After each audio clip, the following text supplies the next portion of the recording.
Hello and welcome to the Hamilton Confidential podcast. I'm Gareth Vaughan, a journalist at interest.co.nz. And I'm Emmanuel Stokes. I'm an investigative reporter with the Organised Crime and Corruption Reporting Project. This is a podcast from interest.co.nz with help from the Brian Gaynor Business Journalism Initiative. We're both based in New Zealand, but on this podcast, we're telling a story with tentacles that spread all around the world, to pretty much every continent you could think of. Well, it started out as an investigation into a small business based in the New Zealand city of Hamilton offering transactional banking services, has turned into a global investigation with themes that edge into the weird, shocking, and, as you'll find out, perhaps the outlandish. Welcome to episode 4 of Hamilton Confidential. So, Gareth, what do we have in this episode? So, in the Worldclear leak, we found some interesting documents and information relating to people from Belarus and Lithuania and how they intersected with Worldclear and a bank in Vanuatu actually as well. Yes, it's quite a complicated trail of transactions between countries, including New Zealand. And we didn't do this part of the investigation alone. We had to unpick a lot of this very complex data. And this is where we were working with our wonderful colleagues. Working with journalists from the Belarusian Investigative Center, Lithuania's 15min, and the Organised Crime and Corruption Reporting Project, we used documents from the Worldclear leak and additional leaked records from Vanuatu's Pacific Private Bank.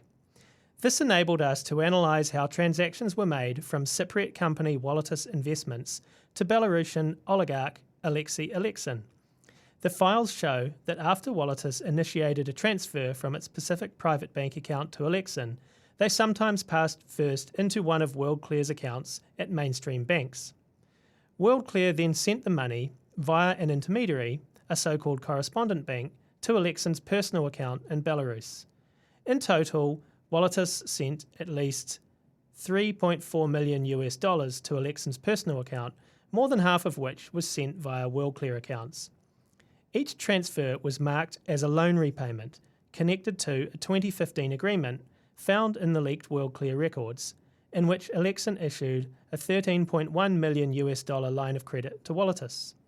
The purpose of the original loan agreement between Aleksin and Walletus was vague, with the agreement describing it as money for financing day-to-day expenses of the borrower. It was also originally interest-free, prompting Martin Woods, an expert interviewed for the story, who has worked in banking compliance, as a police detective, and as a fraud and anti-money laundering investigator, to question whether the loan was a genuine business transaction based on standard commercial logic. Woods said, "If it's got no interest, then Aleksin's losing money. So it doesn't appear to be a logical transaction." As businessman Alexei Aleksin's influence grew in Belarus, leaked documents reveal how cash flowed between his energy firms, 2 Cypriot companies, and his personal bank account in a series of complex transactions involving loans with no clear commercial rationale and a series of cancelled oil contracts. Documents show how apparent loan repayments from a Cypriot firm called Walletus Investments to Aleksin, totaling almost $2 million, were processed by Pacific Private Bank and financial services provider Worldclear. At least 3 transfers were rejected by other banks before the payments were repackaged and attempted again, prompting experts to question whether Pacific Private Bank and Worldclear carried out adequate compliance checks. Just before the loan repayments were made, another Cypriot firm, which had signed hundreds of millions of dollars worth of oil supply contracts with Aleksin's energy companies, transferred almost the exact same amounts to Walletus. Several of the contracts were later cancelled. Experts questioned the complexity of the arrangements and said they should have raised compliance questions about the true nature of the transactions. Reporters found no evidence to show Aleksin, Pacific Private Bank, or Worldclear engaged in or knowingly facilitated criminal offending. Worldclear's founder denied any wrongdoing by himself or the firm, while lawyers for the owner of Pacific Private Bank at the time of the transactions said he vehemently denies any allegation that he assisted in any financial crimes. So, Gareth, what's happening in this episode, and who did you speak to? We had some colleagues who were brought on board the investigation by the OCCRP, the Organised Crime and Corruption Reporting Project. And so I did an interview with one from the Belarus team and one from the Lithuanian team. So there's Karolis Ursis from Lithuania's 15 Min and Jana Mikovic from the Belarus Investigative Center.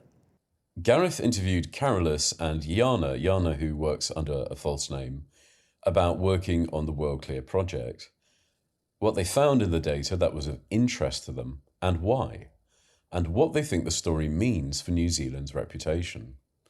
Jana also explained why she uses a false name and what it means to be a Belarusian investigative journalist. Note that this is not her real name or even voice. We've changed her name and obscured her voice because of the threat to her and her family's safety if she were to be recognised by Belarusian authorities. Jana and Karolis, could you just introduce yourselves first of all? Yeah, so my name is Karolis, and I'm working together with 15 Min investigative journalism team. We're located in Lithuania. We're a Lithuanian news outlet. And we have a small team. We work on, these investigation stories. Luckily, we had the chance to work with you, Garrett, for less, maybe half a year.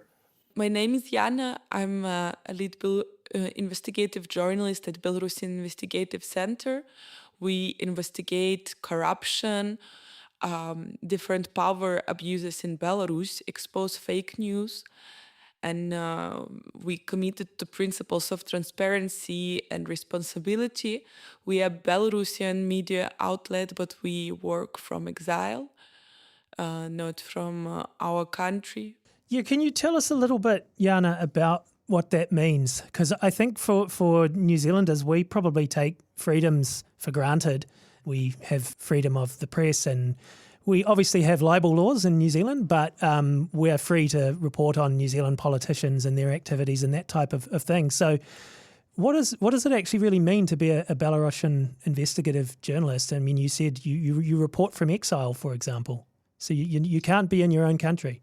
Yeah, being a Belarusian investigative journalist means working under conditions where truth itself has become a form of resistance. After the big, massive protests in Belarus after presidential elections in 2020, most independent media outlets were shut down or forced to move into exile, including our team at the Belarusian Investigative Center. The government labeled us extremists. It means working in exile. Yeah, like not all of our journalists can show their faces, their real names, because they still, even if they are abroad, they still have families.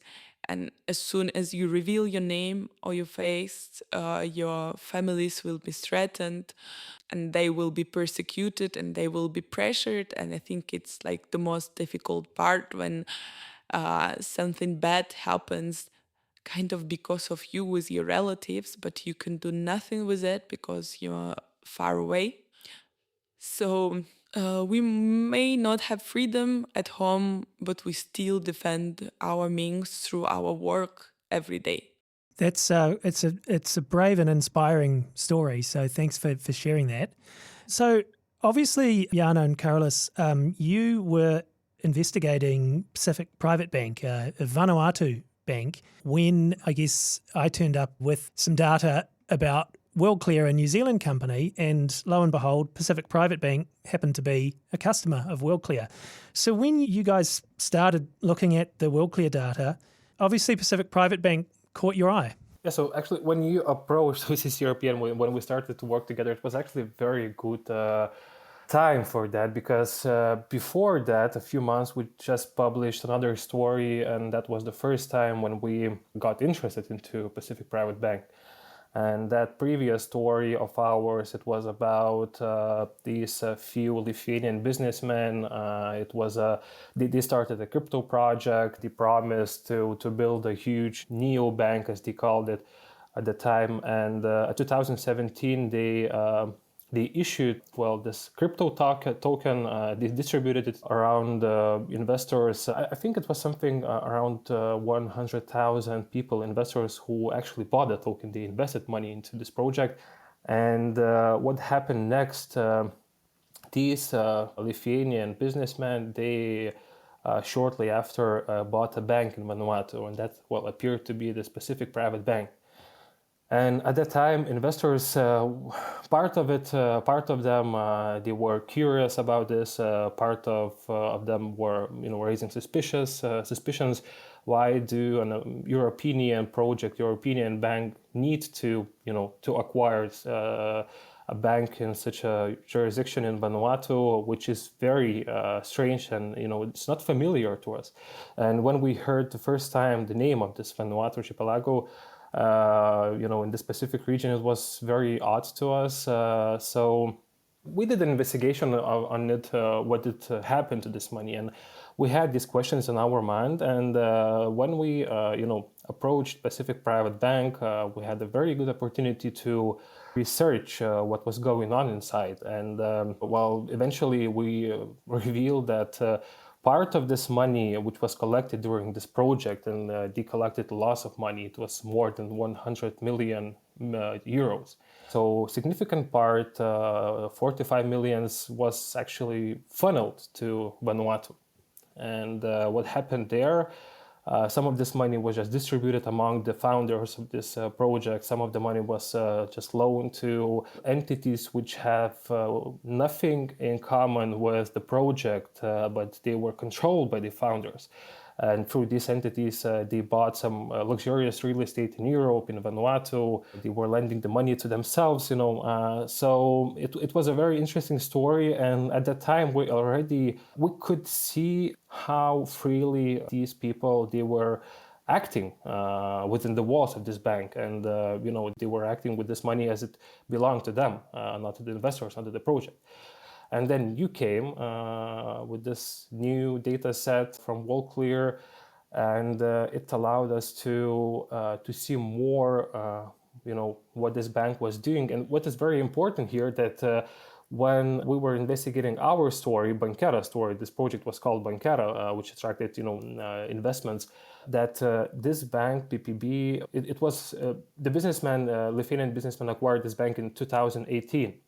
And we didn't know what was happening before then. Before that, it was controlled by another Lithuanian businessman, Vilius Kavaliauskas. He sold this bank to these Bankera founders. But we didn't know what was happening beforehand. But we were also curious, because if something like that was going on in PPB, so is it possible that something could be similar, going on, something similar with when Kavaliauskas was controlling this bank? And your data set actually, allowed us to also dig in some affairs of PPB when it was controlled by Kavaliauskas. And yeah, so basically Pacific Private Bank, the ownership changed from one Lithuanian to some other Lithuanians, which is fascinating. Over here, I guess Vanuatu is one of our neighbours from New Zealand to the north, so on the other side of the world to Lithuania. So we probably wouldn't immediately expect it to have been owned by Lithuanians, so that's interesting.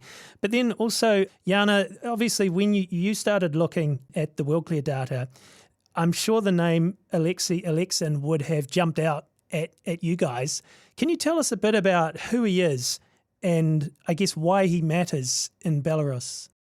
Yeah, Alexei Aleksin is a very well-known Belarusian businessman who is really close to Alexander Lukashenko.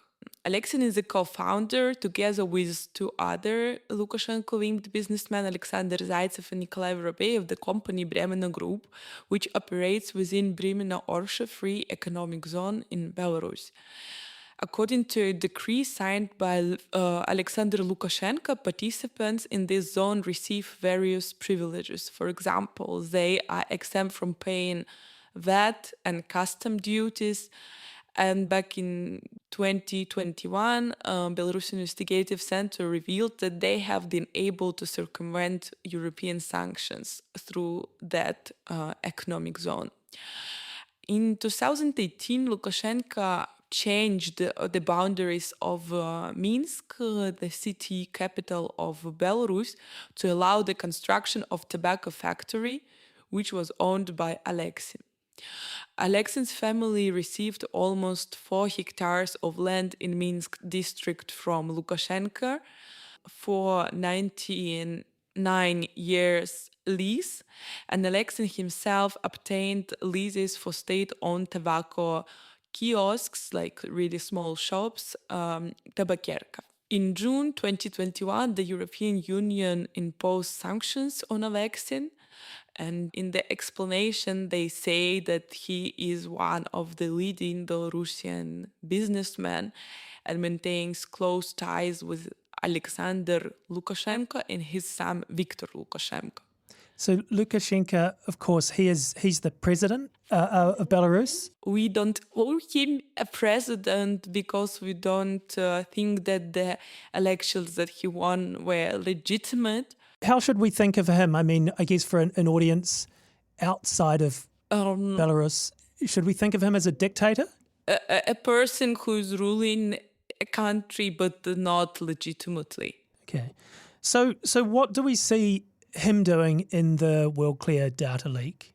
In that leak, we found that... Sorry, when I say him, I'm talking about Alexei. Yeah.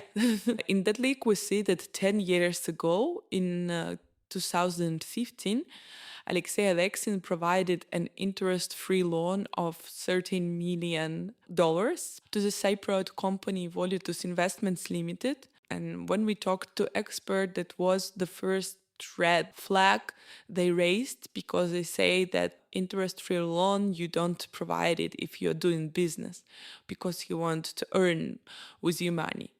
For example, these loans usually are used as a pretext to transfer money back to a person, yes, as kind of repayment of the loan. So it means it might be fake. And of course, we would like to check it, but unfortunately we couldn't, because Volutus Investments Limited, the Cyprus company which was supposed to get that loan, didn't provide any financial statement to a Cyprus registry for 5 years, for all the period of their activity.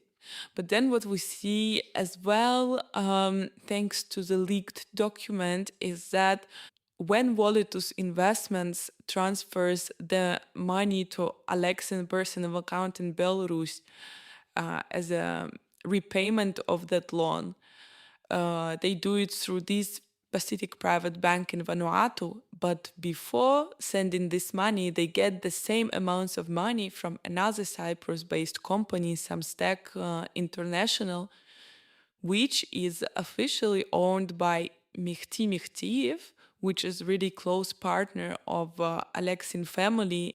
One more interesting fact is that not only Pacific private banks through which Samstek and Volutus tunnel the money to Alexei's private account in Belarus, but also the Volutus Investments Cyprus company itself were owned by Vilius Kavaliauskas, and he is a long-time partner of Alexei.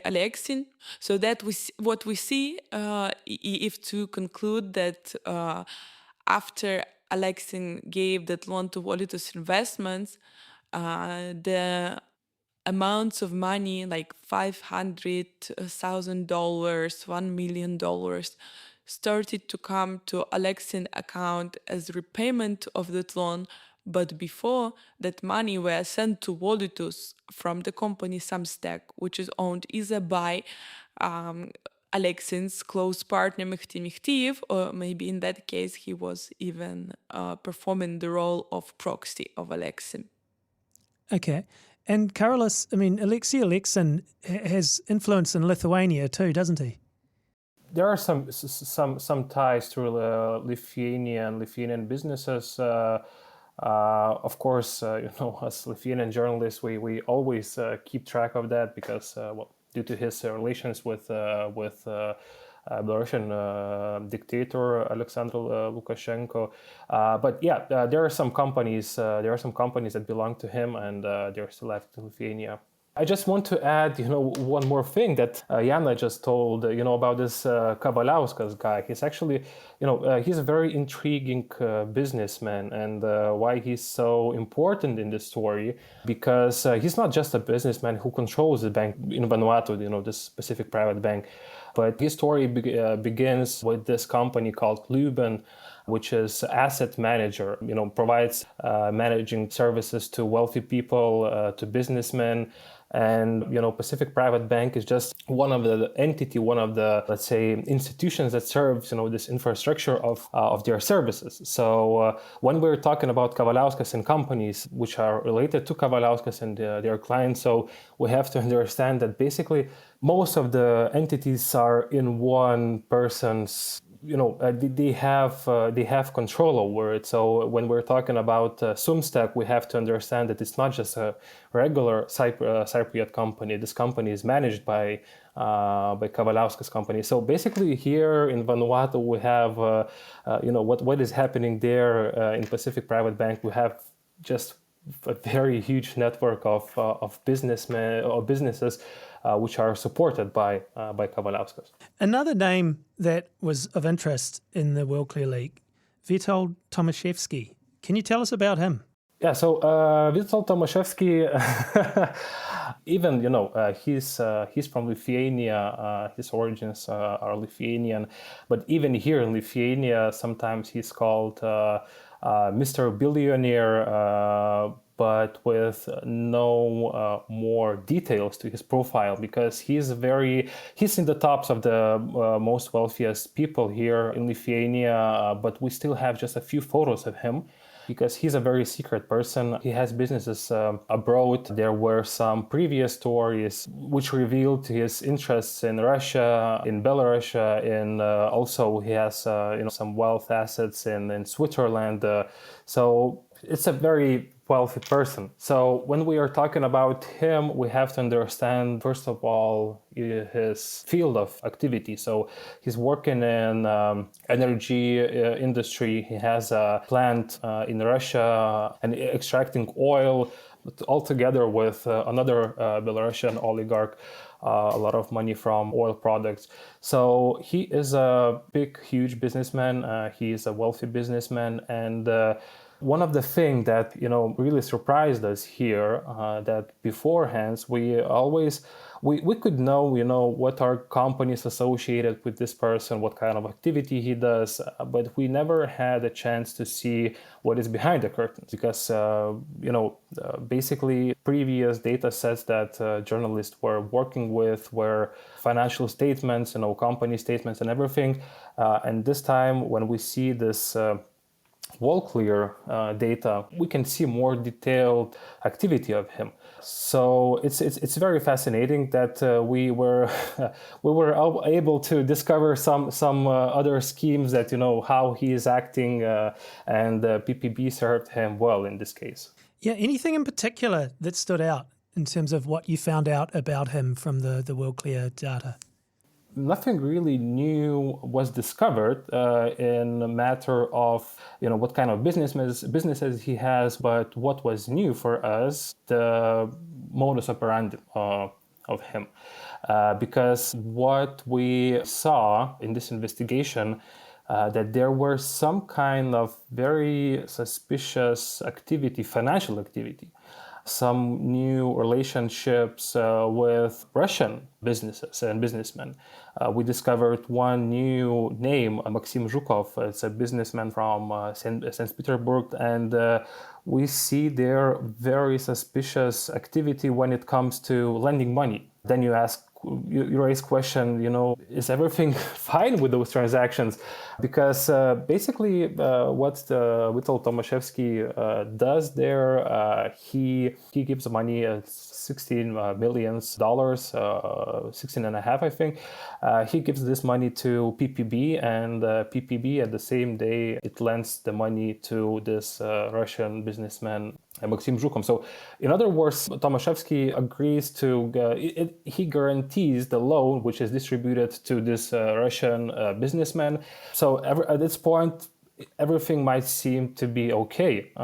He just takes the risk. But what happened next is, the real raises, more questions, because when the times come to receive the money back, Maxim Zhukov, he has to give the money back to the bank, to the PPB bank, but he has no money in that, in his bank account. So what he does is Tomaszewski sends the same amount of money to Maxim Zhukov to cover this loan. So basically, Tomaszewski just willingly is giving his money to this businessman from Russia to cover the debt. And on the documents, everything is fine. You can see that there was some kind of pledge agreement between these three parties, between Tomaszewski, Zhukov, and the PPB. But the real question is, so who is winning from this situation, and why PPB is required to participate in this scheme? Why couldn't that be some kind of just a two parties loan? And the PPB is not winning anything here because it's not earning no interest. It just earns zero from this scheme. So when we're also talking to the experts, and it's quite obvious that we cannot say that was there some kind of agreement behind the curtains. What is the reason of this acting? But what we can state for sure that in this way of acting, in this scheme, the money that was received by this Russian businessman, the origin of this money is no more origin of Tomaszewski. It's no more related to Tomaszewski. It's the money of PPB. And whatever this Russian businessman is doing with this money, it's very obvious that if he has to prove the origin of this money in the future, the credit institution, banks, and everything else, they will see the origin as a PPB, which is more credit than just some kind of businessman. And this is a pattern, actually, in his actions, and that raises question: why is he acting like this, and why does he have to use PPB? So this is the main question. And if we are also, talking about the impact of PPB, or what kind of role it played in these schemes, there might be some numerous answers to this, but we do understand that it's not common that you would have to transfer your money across all the world.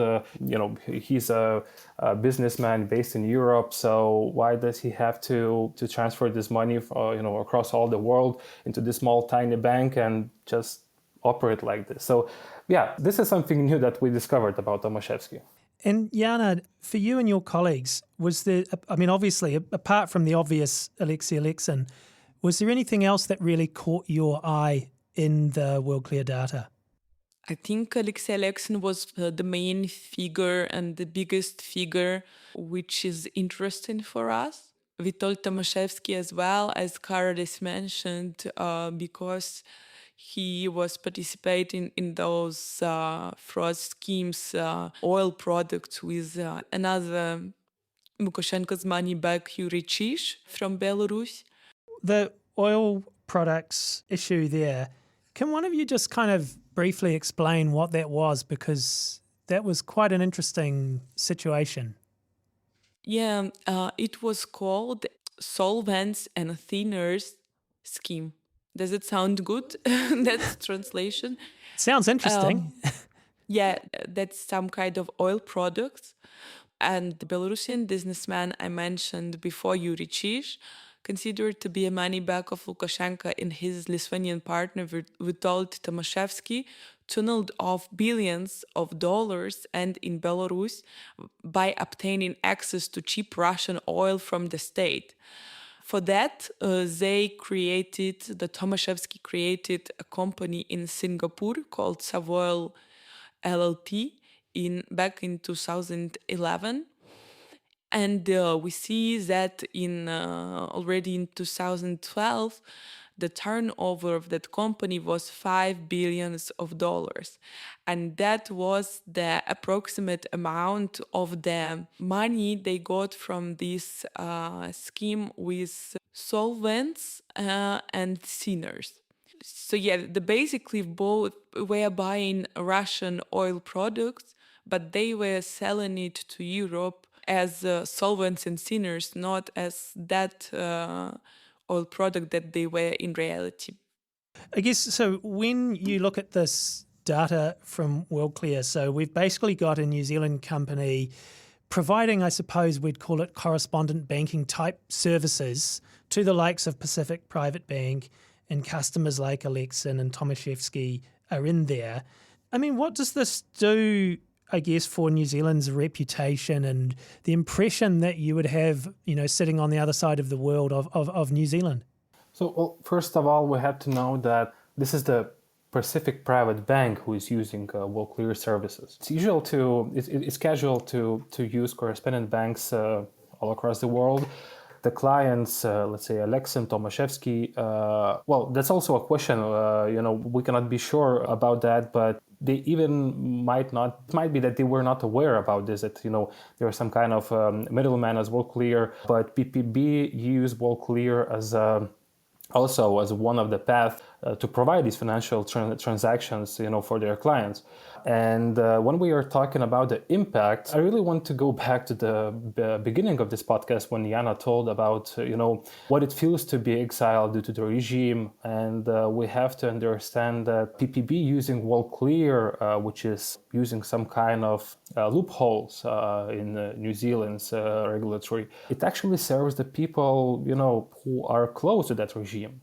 And it's not only that, when we're talking about transparent business in Lithuania and our businessmen, and, as I told Tomaszewski, he's in the tops of our wealthiest businessmen in Lithuania. He was included once in Switzerland's top 300 most wealthiest businessmen.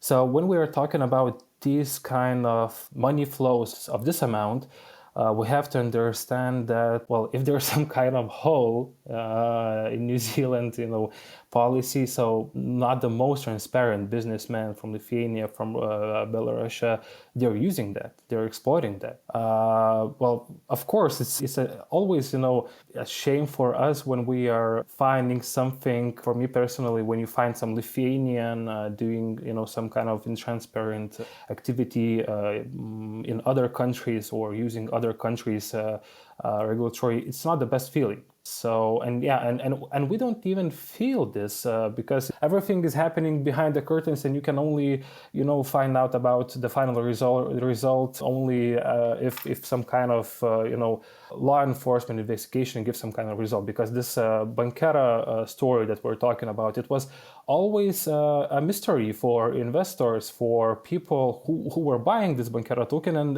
there were a lot of talks about it. There was a lot of discussion in the forums about this project, but nobody actually had an answer for that. And only after our story, there was some movement. Our financial investigation unit started a pre-trial investigation. Yeah, so it's very hard for us to get something which is happening, so far from Lithuania. And even if we're talking about these jurisdictions like Vanuatu, it's really, even for law enforcement, it's very hard to cooperate, to get some information from them. So every loophole might be used by businesses like Bankera, like Tomaszewski's, like Kavaliauskas, even by Alexin. So that, in terms of New Zealand, being another layer to all of that, for New Zealanders who are listening, can you tell them, why does it matter? Why should they care about people like Alexin, Tomaszewski, using a New Zealand company to help them sort of move their money around? Why does it matter? When it comes to Alexin, it's basically based on what I said earlier. Yeah, that's a guy who is really close to Alexander Lukashenko, who kind of owns the residency for him, who got a lot of privileges, and of course he is a guy who pays back. So those money finance Lukashenko authority, his power, his government. It finances the tools of repression he uses against Belarusian people. We have more than 1,000 of political prisoners now, and it's really a huge number for the country. And if those guys like Alexin are allowed to earn money abroad, it's just one more source of income for Belarusian government as well.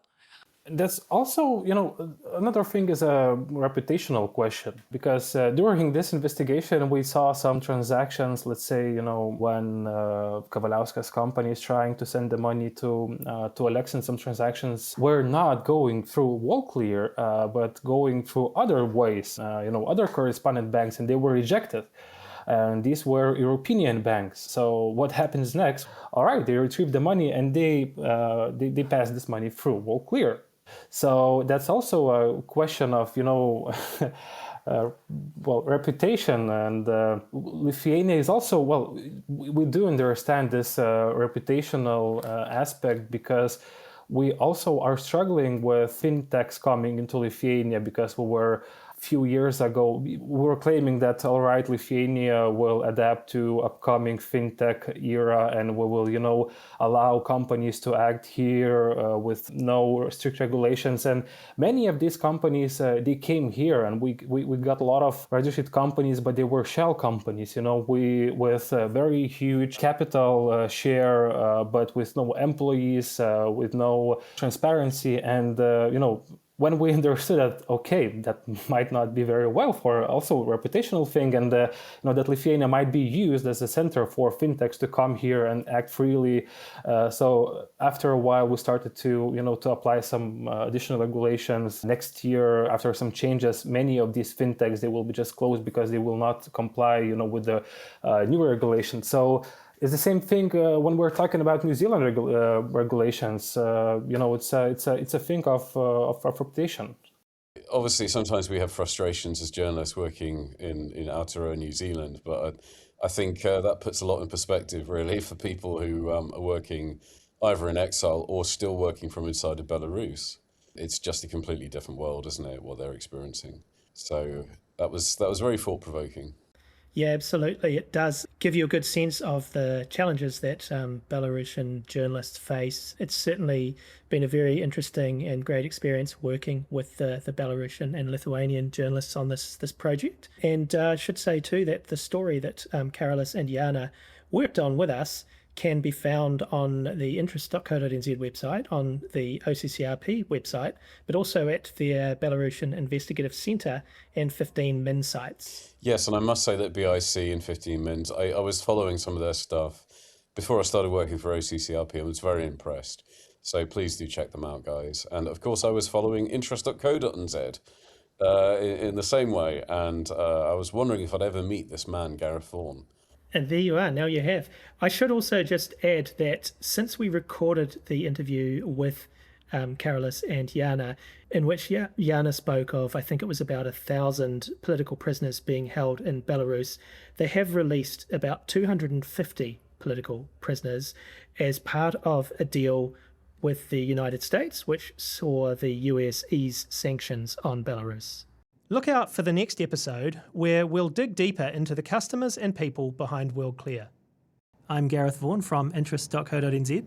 And I'm Emmanuel Stokes from the Organised Crime and Corruption Reporting Project. Interest.co.nz is grateful for funding support from the Brian Gaynor Business Journalism Initiative in bringing this project to fruition.